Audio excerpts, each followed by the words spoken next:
Hello నమస్తే, welcome to our channel. ఏపీకి సంబంధించి ఎవరు ఊహించని విధంగా ఏపీ ప్రజలు రిజల్ట్స్ ఇవ్వడం జరిగింది. ఏదైతే కూటమికి సంబంధించి అదేవిధంగా అధికారంలో ఉన్నటువంటి వైసీపీ పార్టీకి కావచ్చు, అదేవిధంగా కాంగ్రెస్ పార్టీ, సో ఈ 3-4 పార్టీలకు సంబంధించి ఎవరు ఊహించలేదు. ఒకవైపు అధికారంలో ఉన్నటువంటి వైసీపీ పార్టీ మాకే 150 పైగా సీట్లు వస్తాయి అని చెప్పడం విన్నాం. దాంతోపాటు కూటమి ఉన్నటువంటి అటు టీడీపీ కావచ్చు, జనసేన కావచ్చు, బీజేపీ కావచ్చు, ఈ 3 పార్టీలకు సంబంధించి మాకు 150 పైన సీట్లు వస్తాయని చెప్పి ఎన్నికల ముందు చెప్పుకోవడం జరిగింది. సో ఎవరు ఊహించని విధంగా ఏపీ జనాలు అనేది తీర్పు ఇవ్వడం జరిగిందని చెప్పుకోవచ్చు. ఎందుకంటే ఇక్కడ మీరు చూస్తున్నారు, ఓవరాల్గా ఏపీకి సంబంధించిన అసెంబ్లీ సీట్లకు సంబంధించిన 175 సీట్లు ఉంటే ఇక్కడ టీడీపీకి 136 సీట్లు ఇవ్వడం జరిగింది. దాంతోపాటు జనసేనకి 21 సీట్లు ఇవ్వడం జరిగింది. దాంతోపాటు బీజేపీకి 8 సీట్లు. అంటే ఇవి దాదాపు ఇదే దిశగా రిజల్ట్స్ నడుస్తూ ఉన్నాయి. సో 136 టీడీపీ ముందంచలో ఉన్నట్టు చెప్తా ఉన్నాయి. దాంతోపాటు జనసేనకు సంబంధించి 21, ఇక్కడ ఒకటి జనసేనకి సంబంధించి కూటమిలో 21 స్థానాలకే టికెట్లు ఇవ్వడం జరిగింది. సో 21 స్థానాలు టికెట్ ఇచ్చిన నేపథ్యంలో 21కి 21 గెలుస్తున్నట్టు రిజల్ట్స్ ఇప్పుడు చెప్తా ఉన్నాయి. దాదాపు ఇప్పుడు ఆల్మోస్ట్ 18 సీట్లు గెలుస్తున్నట్టు తెలుస్తూ ఉంది. సో ఇక్కడ క్లియర్గా అర్థమవుతా ఉంది, 3 పార్టీలు కూటమి దాదాపు 165 సీట్లు వచ్చే అవకాశం ఉన్నది. ఆల్మోస్ట్ 140 పైగా సీట్లు వచ్చాయి ఇప్పుడు. సో 165 సీట్లు వచ్చే అవకాశం ఉంది. ఇక్కడ చూడొచ్చు, వైసీపీకి 10 సీట్లు ఇవ్వడం జరుగుతూ ఉంది. ఎందుకు ఇంత వ్యతిరేకత జరిగింది ఏపీ రాజకీయం పైన? ఏపీలో ప్రజలు ఎందుకు ఇంత వ్యతిరేకంగా ఉన్నారు అంటే, ఇక్కడ తెలంగాణలో కూడా మనం చూసుకున్నట్లయితే అసెంబ్లీ ఎన్నికల్లో 119 స్థానాలకు గాను కాంగ్రెస్ పార్టీకి 66 సీట్లకు పైగా ఇవ్వడం చూసాం మనం. అదేవిధంగా అధికారంలో ఉన్న బీఆర్ఎస్ పార్టీకి కేవలం 39 సీట్లు ఇవ్వడం జరిగింది. సో ప్రజలు ఇక్కడ మార్పు కోరుకున్నారని చెప్పి మనం చూసినాము. ఇప్పుడు ఏపీలో కూడా మార్పు కోరుకున్నారా అంటే, ఖచ్చితంగా ఒక టర్మ్ 5 సంవత్సరాలు ఒక పార్టీకి ఇచ్చి, ఒక ప్రభుత్వానికి ఇచ్చి, ఇంకో 5 సంవత్సరాలు ఇంకో ప్రభుత్వానికి ఇవ్వాలని అనుకుంటున్నారా? ప్రజల తీర్పు ఏ విధంగా ఉంటుంది అనేది ఈ తెలంగాణ ఏపీకి సంబంధించిన 2 రాజకీయాలు చూస్తూ ఉంటే మనకు అర్థమవుతా ఉంది. అంటే గతంలో ఇక్కడ వైసీపీకి 151 సీట్లు వచ్చిన రికార్డు ఉంది ఏపీలో. మరి ఎందుకు 10 సీట్లకు పడిపోయింది అంటే, అక్కడ జగన్మోహన్ రెడ్డి పైన వ్యతిరేకత ఏర్పడిందా? సంక్షేమ పథకాల్లో లోటుపాట్లు జరిగాయా?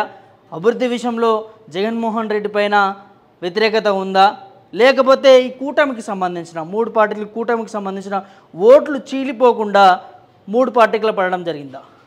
సో ఇక్కడ ఏదైతే జనసేన పార్టీకి చూస్తే 21కి 21 సీట్లు రావడం జరిగింది. అంటే గతంలో ఇక్కడ మనం చూడొచ్చు, గతంలో టీడీపీకి కేవలం 23 సీట్లు రావడం చూసినాం మనం. 2019లో అసెంబ్లీ ఎన్నికల్లో 23 సీట్లు రావడం జరిగింది. ఇదే జనసేన పార్టీకి 1 సీటు రావడం జరిగింది. ఇదే బీజేపీకి 0 సీట్లు రావడం జరిగింది. నేను చెప్పేది 2019లో జరిగినటువంటి అసెంబ్లీ ఎన్నికల్లో. మరి విడివిడిగా పోటీ చేసినటువంటి ఈ పార్టీలు సింగిల్ డిజిట్కి, టీడీపీకి 23, 1, 0కి రావడం జరిగింది. మరి కూటమిగా ఏర్పడడం వల్ల ఓట్లు చీలిపోకుండా ఏదైతే కొన్ని నియోజకవర్గాల్లో బీజేపీ పట్టుండొచ్చు, కొన్ని నియోజకవర్గాల్లో జనసేనకు పట్టుండొచ్చు, కొన్ని నియోజకవర్గాల్లో టీడీపీకి పట్టుండొచ్చు. ఈ 3 పార్టీలకు సంబంధించి సమన్వయంతో ఇవాళ ప్రజలు ఆ కూటమికి అధికారం ఇవ్వాలనుకున్నారా అనేది ఇక్కడ మనకి క్లియర్గా కనిపిస్తూ ఉంది. గతంలో 23 వచ్చినా ఇదే టీడీపీకి 136 రావడము, అదేవిధంగా జనసేన పార్టీకి 1 వచ్చిన గతంలో 1 వస్తే ఈసారి 21 సీట్లు రావడము, అదేవిధంగా బీజేపీకి 1 సీటు కూడా రాని పరిస్థితి నుంచి 8 సీట్లు రావడం. సో ఇదంతా ఏపీకి సంబంధించిన రాజకీయాల్లో చర్చనీయాంశంగా మారుతూ ఉంది. సో దాదాపు కూటమికి సంబంధించింది 165 సీట్లు వచ్చే అవకాశం ఉన్నట్టు తెలుస్తూ ఉంది. 165 సీట్లు, కేవలం వైసీపీకి 10 సీట్లు రావడం. సో మరి ఇక్కడ లోపాలు ఏంటి, ఏం జరుగుతూ ఉంది ఏపీ రాజకీయాల్లో? హుటాహుటిగా ఇన్ని సీట్లు తగ్గడము, 150 సీట్ల నుంచి 10 సీట్ల వరకు పడిపోవడం అనేది ఇది చర్చనీయాంశంగా మారుతూ ఉంది.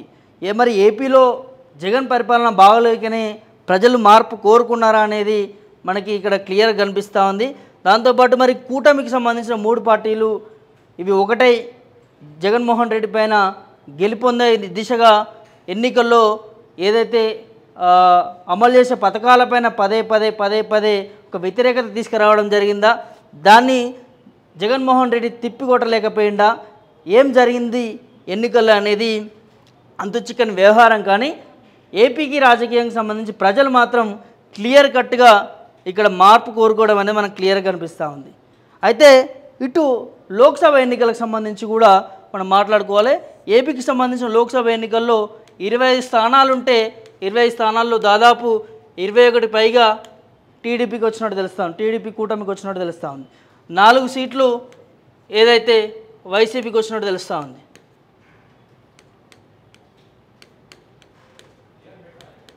నాలుగు సీట్లు వైసీపీకి వచ్చిన, అంటే లోక్సభ స్థానాల్లో కూడా అంటే గతంలో వైసీపీకి వచ్చిన నేపథ్యం మనం చూసినాం.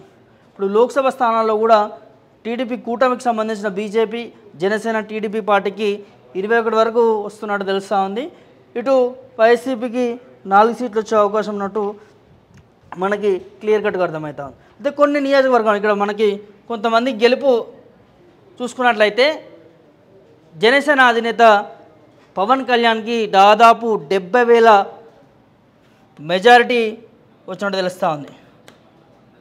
70,000 మెజారిటీ పైగా, 70కి పైగా పవన్ కళ్యాణ్కి మెజారిటీ వచ్చినట్టు తెలుస్తూ ఉంది. దాంతోపాటు టీడీపీ నుంచి